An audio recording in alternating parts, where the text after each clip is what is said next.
In just the 2 days since Steve Jobs died, millions of people have taken inspiration in the words he left behind. But maybe none seems as appropriate right now as this. Being the richest man in the cemetery doesn't matter to me. Going to bed at night saying we've done something wonderful, that's what matters to me. And among those wonderful things that are now part of his legacy is a list of hidden secrets we can all learn from. The 7 secrets to his success. Here's Deborah Roberts.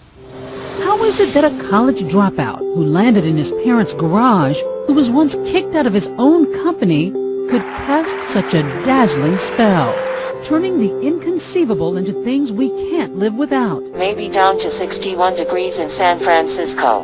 What did Steve Jobs know that we don't? Folks sipping cocktails at the Edmunds Automotive website in California would sure love to know. You don't have to try to emulate Steve Jobs, but the techniques that he has honed over time are the ones that will work for anybody. Author and consultant Carmine Gallo has built a career sharing the special secrets of Steve Jobs, most gleaned from the man himself. Sometimes life's going to hit you in the head with a brick. Don't lose faith. And those who worked with him. 7 principles of success that anybody can use to be more successful, to be more innovative, to live a more inspiring life. Number 1, do what you love, no matter what it happens to be. Don't settle. As with all matters of the heart, you'll know when you find it.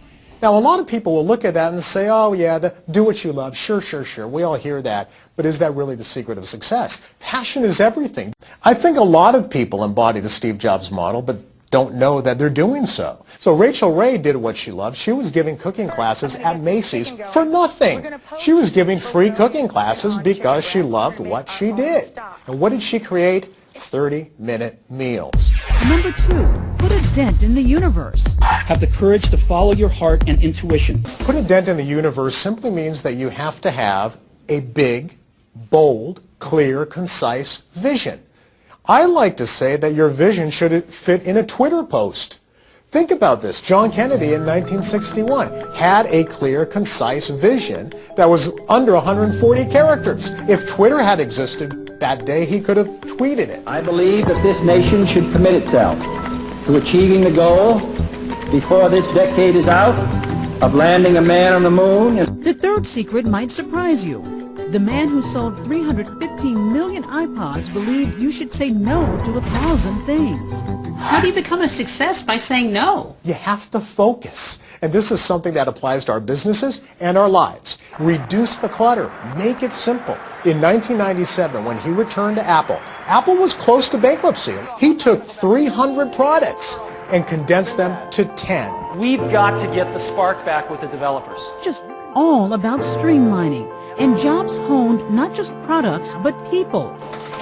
Robert Pringley worked with him starting in 1977. Steve felt very strongly that he could only interface with about 6 people. And so therefore, he had to concentrate at any given moment on who were the 6 most important people in his life. And if you are in the top 6, you get all my time. If you fall off, if you're number 7 or 57, I don't know you. Simplicity in everything, even down to the trademark black turtleneck and jeans. In latter years, he decided that he would wear the same outfit every day so that he didn't have to think about it. No one had to think about it. There were no decisions. Secret number 4, kickstart your brain by doing something new, like the time Jobs took a trip to India with his college buddy Daniel Kotke. He's the one who proposed the trip. He had shaved his head. His inquiring mind is something that certainly contributed to his success in life. Thinking differently led Jobs to make unexpected connections. The inspiration for the Apple Store came from the 4 seasons. That's why when you walk into an Apple store, you will not find a cashier. You'll find a concierge. Walk to the back of the store, and there's a bar. It doesn't dispense alcohol, but it dispenses advice. And if you're running a business, number 5 may be what you need to hear. Sell dreams, not products. And 6, create insanely great experiences. For Jobs, it wasn't just about selling 29 million iPads this summer, but entertaining the customer at the same time. How can I innovate at my small pizza parlor or my small store, my retail shop? Innovation means creating an experience for your customer. And one of Jobs' most important secrets, 7, master the message. He wasn't born a naturally gifted presenter. In the mid-70s, it was Steve Jobs' first live television interview.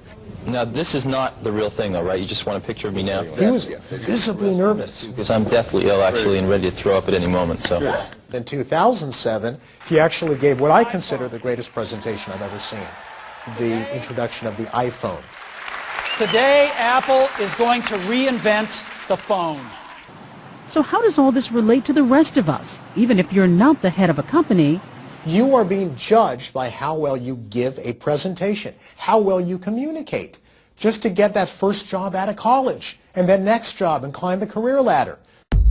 Yet some of the genius of the Apple co-founder could be a bit sour, like Jobs' famous perfectionism and temper. He's a very demanding manager. Whatever his flaws, Steve Jobs will be known as the ultimate visionary. So don't feel bad. Steal his secrets. Most likely, he would expect that. Good artists copy. Great artists steal. You may not want to change the world necessarily, but you can change your own little part of it. I think it's a good exercise. What would Steve Jobs do? It's tough. When you start asking yourself, what would Steve do? It's a high bar to reach, but it's worth reaching.